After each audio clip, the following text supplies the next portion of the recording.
trao, biết anh giờ nơi đâu. Đôi khi cô đơn giết em từng cơn anh hỡi, bao nhiêu nước mắt để đổi bình yên bên anh. Sao bao lâu quên tối nay mình em lễ bước, em ước gì cánh tay mình đừng buông ra. Chạy theo anh ở phương trời xa lắm anh ơi, người ơi tình ơi, chạy đi đâu để có niềm vui vui chốn nỗi buồn.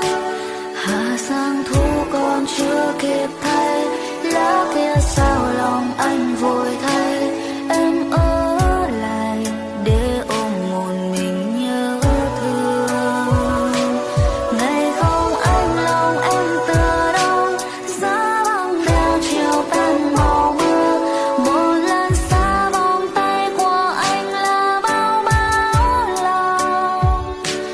Nhìn vào mắt của anh giờ đây, khóe mi em lệ tuôn thầm cay. Em rất buồn nhưng không biết phải làm sao.